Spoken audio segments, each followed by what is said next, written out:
Serve justice to those responsible for the April 21st attacks immediately, a request from the Catholic Bishops' Conference. Necessary action was not taken on intelligence reports to prevent the April 21st attack, a former intelligence sleuth reveals. 48 containers with salmon unsuitable for human consumption shipped back to China. එතකොට ඒ salmon කවුද ලංකාවට ගෙනේ? කෝ එයාට ගත්ත තීන්දුව කෝගලත නීතිමය පියවර කෝ? COVID-19 infected woman gives birth to quadruplets. Port workers engaged in a silent protest opposing the sale of the East Container Terminal.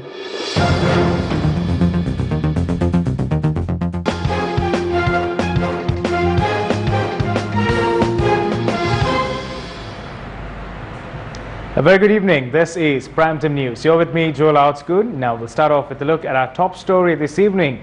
Jaffna Stallions became the champions of the inaugural Lanka Premier League 2020 tournament last night after beating Gaul Gladiators by 53 runs at the grand finale.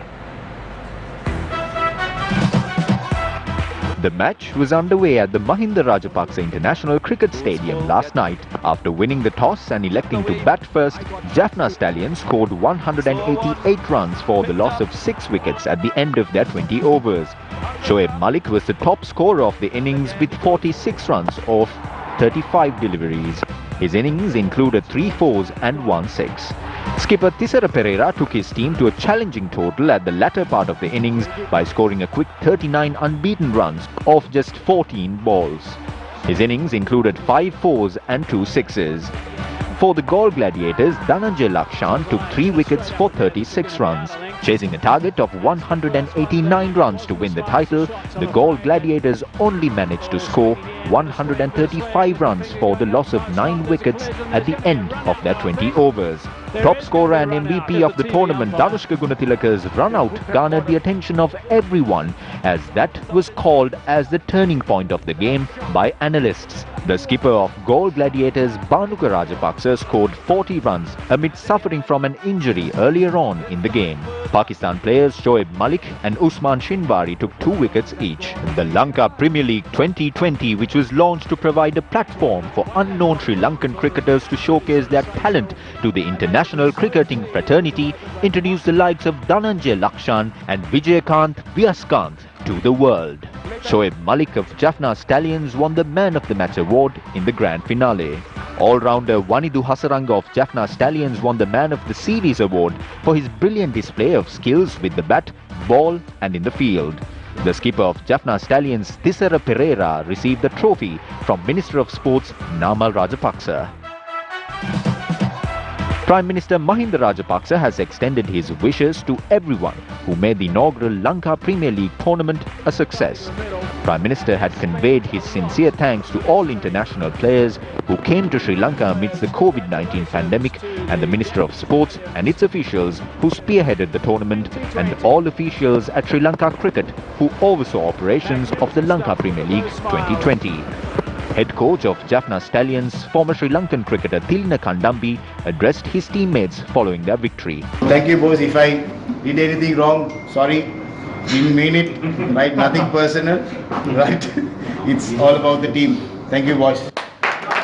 Celebrations were underway all night after Jaffna Stallions, led by Thisara Pereira, clinched the maiden title of the Lanka Premier League 2020.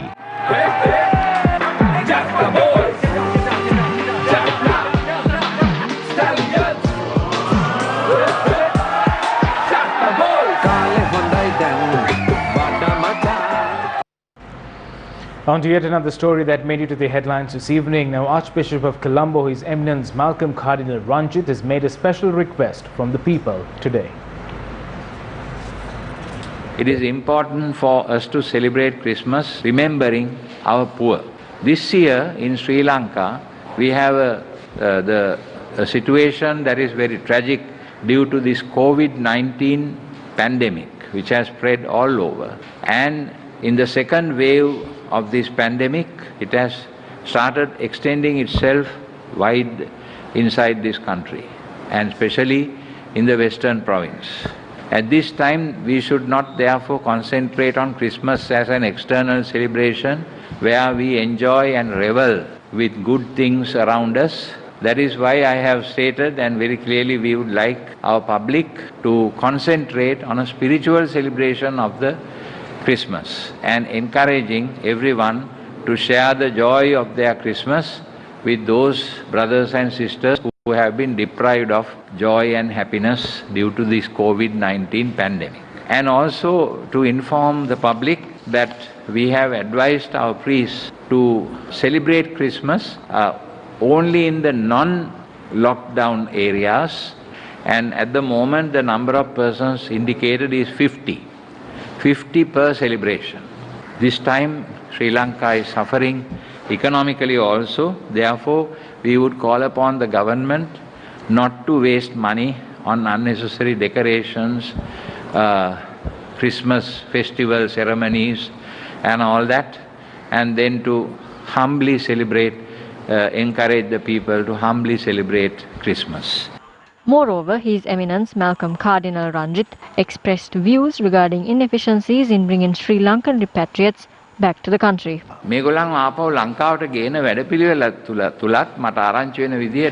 I heard that there is a program to earn money when bringing back expatriates to Sri Lanka.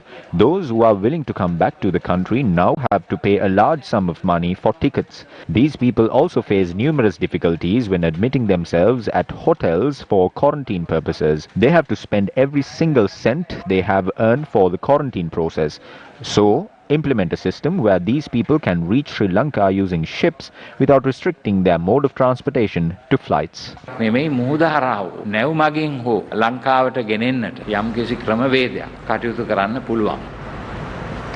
Protests were staged in several parts of the country, citing various demands.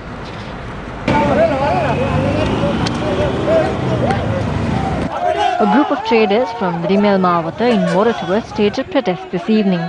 The protest was staged against the decision made by the police and the Urban Council to remove the equipment used by them for trading activities. The street vendors staged a protest opposite the Moratuwa Urban Council. We are desperate now. We took to the street as our final option. I made purchases for 30,000 rupees. I couldn't even sell anything for 2,500. Everything was taken to the Moratuwa Urban Council. We have nothing to do. If we can't sell these, why did we even vote for them? A tense situation arose when police intervened.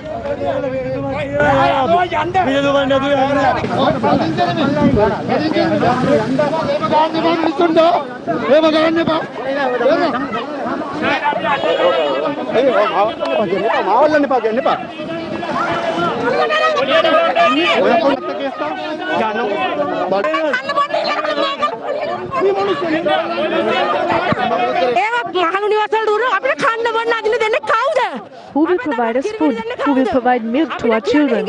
Do you expect us to beg? We'd rather die of COVID-19. They are not letting us trade even during this festive season. My husband is paralyzed. They address us like we are some animals.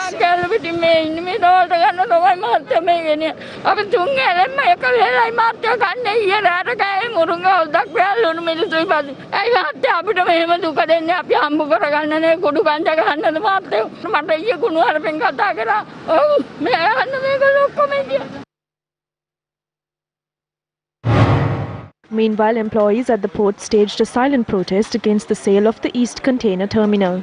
We met with the opposition leader at the time, Mahinda Rajapaksa. He said that when they establish a government, they will somehow bring this under the government and urged us to carry on. Rohita Begunawardena said that the cabinet approval was granted to find an investor. However, we have not seen a cabinet paper like that.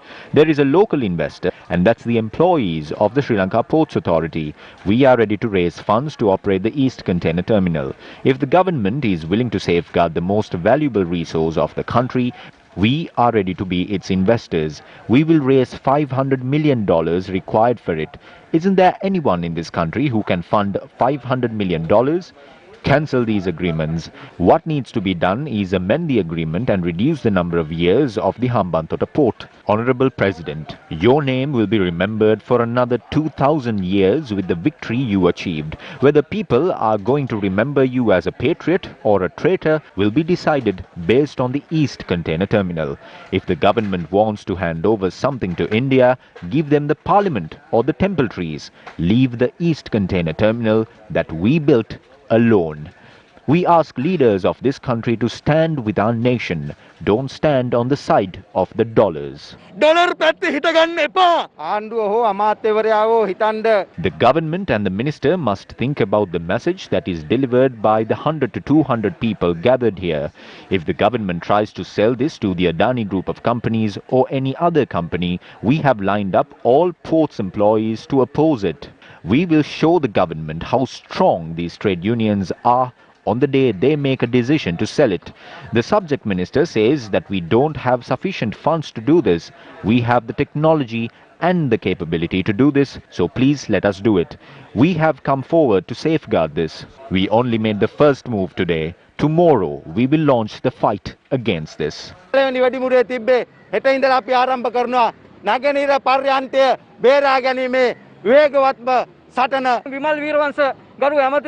Vimal Veeravansa once said that he will not be part of the cabinet that put forwards a cabinet paper to sell the East Container Terminal. We ask Vimal Veeravansa if he has changed his stance to be in a cabinet that has approved this cabinet paper. You are silent now. We challenge the minister and Gotabaya Rajapaksa to send their representatives to the East Container Terminal. We will show how this is done. You came into power claiming that national resources will be safeguarded.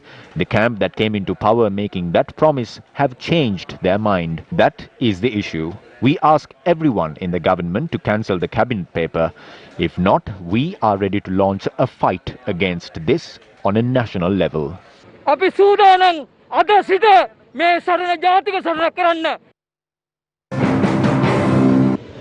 දේශීය සම්පත් විකුණන්නේ නැහැ කියලා ඔබතුමාලා බලයට පත් වෙලා දැන් අර වරායේ නැගිනහිර පර්යන්තයේ විදේශ සමාගමකට පවරන්න හදනවා කියන්නේ ඒක ඇත්තද? We will never sell any state property. That is clearly against the political policies of Mahinda Rajapaksa. However, we will bring foreign investment. There is an ongoing joint development program with our investors. We will not sell our national resources for a buck or two like the previous government.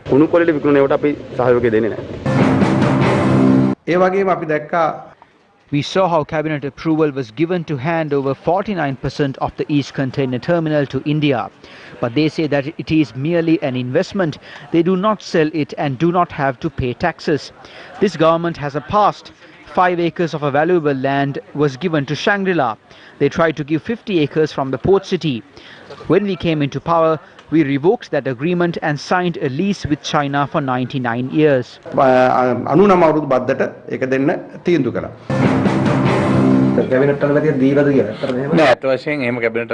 No, no such approval has been sought from the cabinet, but Ranil Wickremesinghe had signed some agreement during his tenure.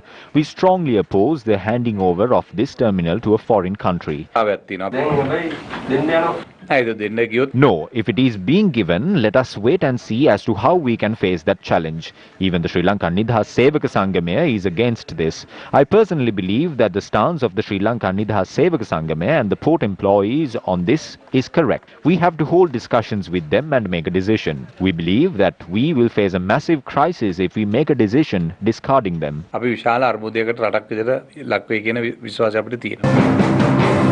Meanwhile, Minister of Ports and Shipping Rohita Begunawardena said that the cabinet proposal that cites the East Container Terminal of the Colombo port being jointly developed with the Adani group of companies was approved by the cabinet. The approval has been given by the cabinet. That is just one proposal with regards to the East Container Terminal at the Colombo port. We are in need of another 600 to 700 million US. We have to find another investor for that. After we find an investor, operations of the East Container Terminal will be underway with 51% owned by us. The Indian government has proposed the name of a potential investor. The Indian government has proposed the name of the Adani group of companies.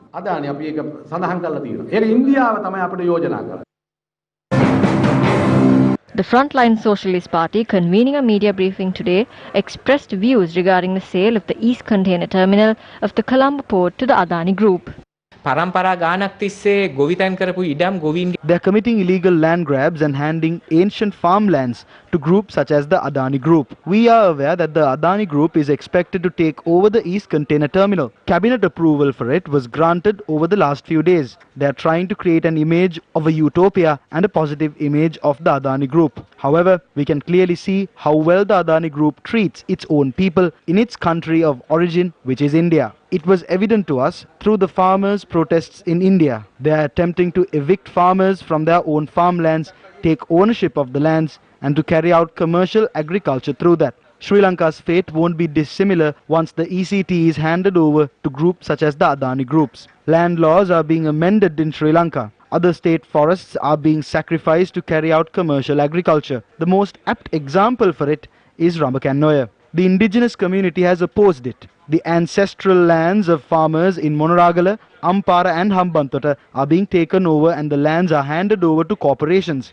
Groups such as Adani, which engage in shameless acts, have turned their attention to Sri Lanka. The government, which engaged in their pretense with their nationalist rhetoric during elections, have now resorted to selling off people's assets. This should be defeated. The government should make known its stance on the sale of this terminal. We urge the government to do so.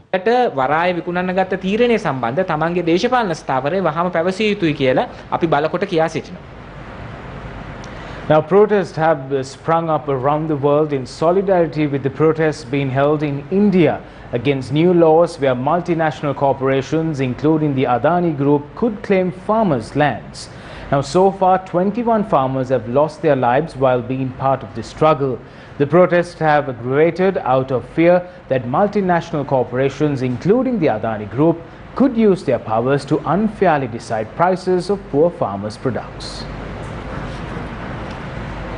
The Supreme Court in India stated yesterday that the protests could be a matter of national concern against a backdrop where protests have been aggravated.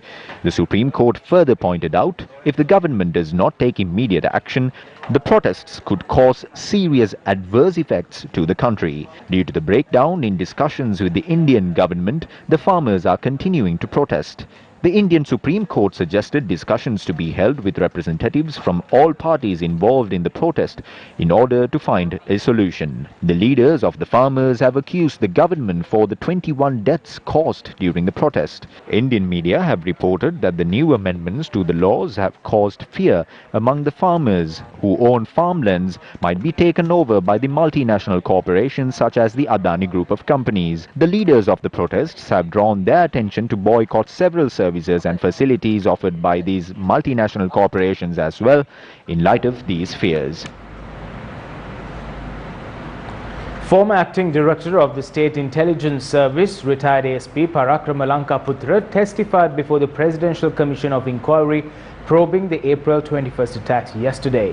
He revealed that the former director of the State Intelligence Service had received information of an attack approximately at 8 p.m. on the 20th of April 2019, but did not take the necessary steps regarding the information he received. Former Acting Director of the State Intelligence Service, retired ASP Parakrama Lanka Putra, revealed several other facts before the Commission as well. He said according to his intelligence service experience of 30 years, the State Intelligence Service perfectly had the capability of avoiding the April 21st attacks after receiving information of an impending attack on the day before.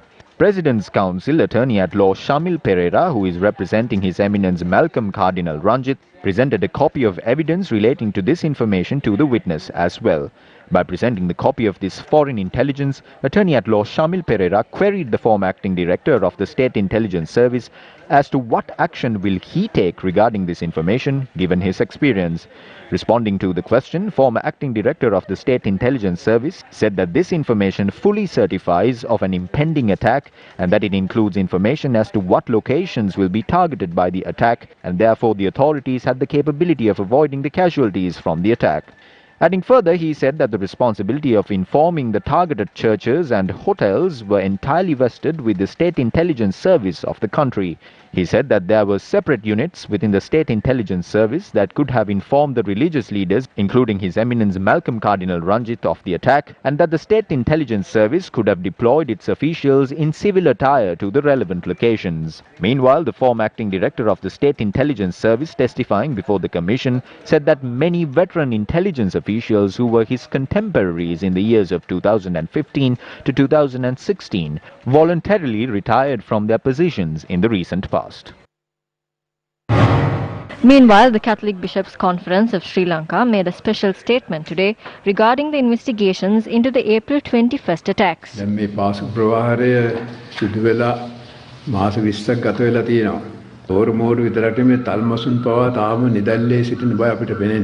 It has been 20 months since the April 21st attack took place. Our goal is to end this investigation and bring forward the people who were responsible for this attack.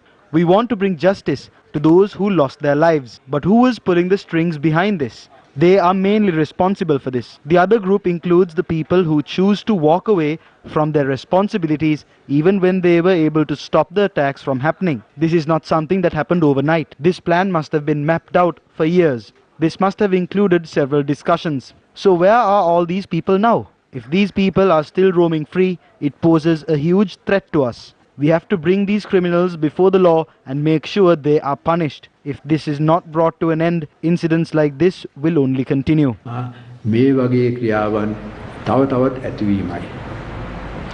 A local establishment has inked an agreement for a mixed development project worth $450 million at the Colombo port city that is under construction. The agreement between the firm and China Harbour Engineering Company was signed in the presence of Prime Minister Mahinda Rajapaksa. The Colombo International Financial City is to be constructed under 2 phases at the Colombo port city in the coming years.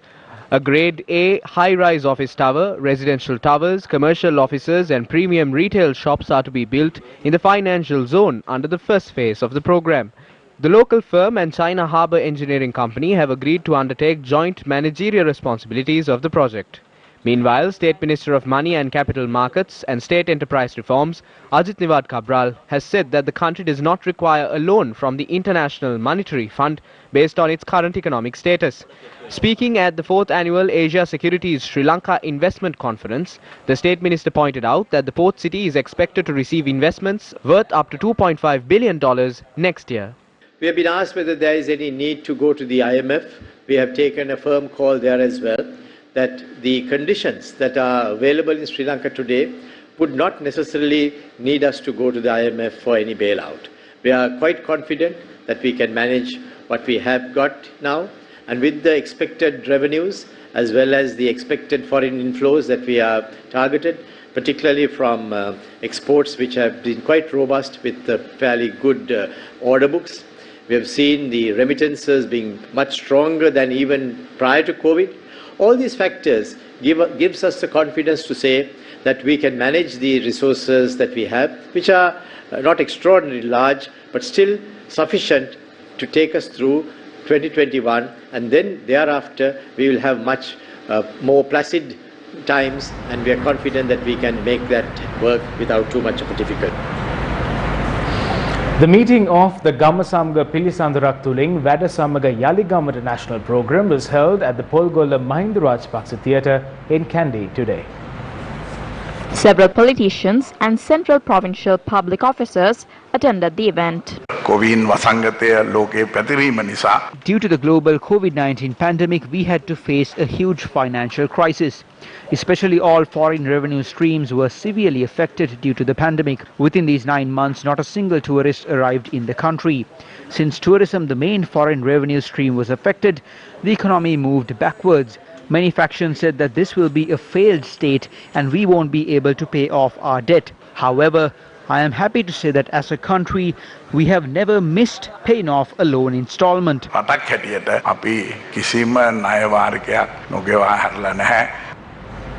The Board of Directors of the MCC has decided to discontinue the Millennium Challenge Cooperation Agreement in Sri Lanka.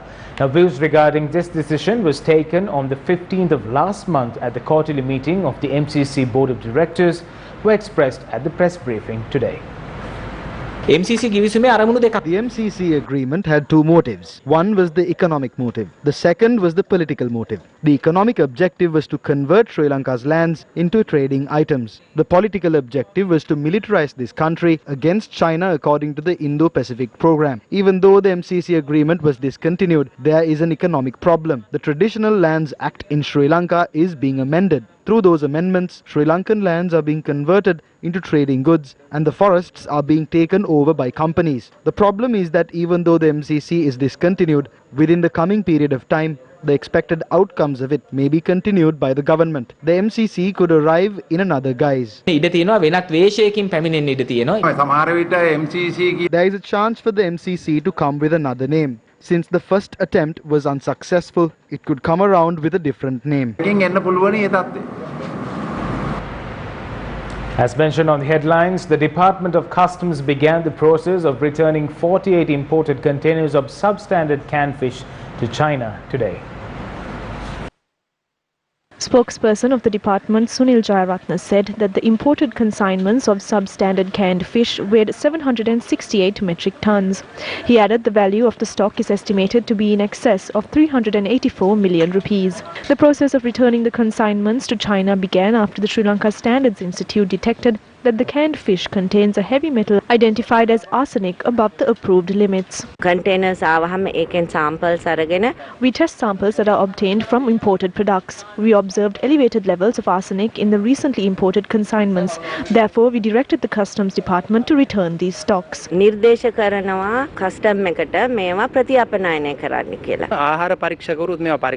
inspectors determined that the canned fish was unsuitable for consumption. Each container comprises 16 tons of salmon. We conduct frequent checks on imported products. We will take stringent action under the law.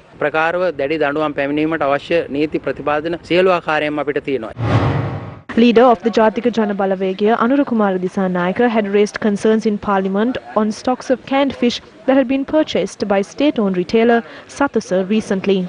The Trade Ministry is responsible for providing goods and services of quality to the people. I would have preferred if Trade Minister Bandula Gunawardena is in this chamber. The chairman of Satasa, that falls under the Trade Ministry, had purchased a stock of canned fish. The Sri Lanka Standards Institute investigated the stock as it contained 2.5% of arsenic. I am aware that Minister Bandula Gunawardena did not oppose that. He allowed the investigation to take place by understanding that the SLSI should inquire into substandard items if they are sold at an institution under his purview. But what was the ultimate result? The Sri Lanka Standards Institute was transferred from the purview of the Trade Ministry to the Technology Ministry. That is because the Satasa chairman has close ties to certain top political figures. That is the truth. Once the salmon arrived at the harbour, information was leaked. That was what led to a public outcry. Thereafter, they admitted the batch was substandard and sent it back. Then who bought this salmon into the country? That is our question. What are the decisions taken against them and what legal action will be instituted? Who bore that expense? This is public money. Now the public have no idea who brought this bad salmon to the country. Once garbage is brought, they did not even suffer legal consequences. Who will bear the expense of shipping the containers back?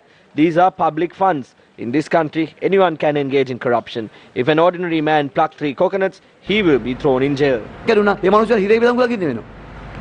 On to today's COVID report. 312 COVID-19 cases were identified today. Accordingly, the total number of COVID-19 cases in the country stands at 35,049. 728 COVID-19 patients recovered, and the total number of recoveries as of today stands at 26,353. At present, 9,237 patients are currently receiving treatment for COVID-19. A COVID-19 infected mother has given birth to quadruplets at the Disoiza Hospital for Women. Hospital Director Dr. Sagarika Kirivandaniya said the children were born to a 29-year-old woman residing in Kuppiyawatha. The woman who gave birth for the first time is currently being treated at the neonatal intensive care unit following caesarean delivery. The quadruplets are 2 girls and 2 boys. The hospital director said about a week ago, after the woman was admitted to the hospital, a PCR test confirmed that she was infected with COVID-19. But she was safely treated as she was about to give birth to quadruplets. We would like to say that for the first time in the world, a COVID-19 positive mother has given birth to quadruplets through a caesarean delivery. News from courts this evening. The court case filed for fraud against Blue Ocean Breeze and Blue Ocean Realty was taken up at the Mount Lavinia Magistrates Court today. The case has been filed against the companies Blue Ocean Breeze and Blue Ocean Realty by one client for allegedly retrieving 270 million rupees from each client on the promise of building luxury apartments in Colombo and failing to provide the client with the apartment within the agreed time period, thus swindling the 270 million rupees from the client. In the court proceeding held today, the respondents to the case did not agree to a settlement. The defendants were ordered to provide written statements citing the charges against them by the 16th of February. The courts has ordered the 2nd of March for appellants to submit their written statements in reply.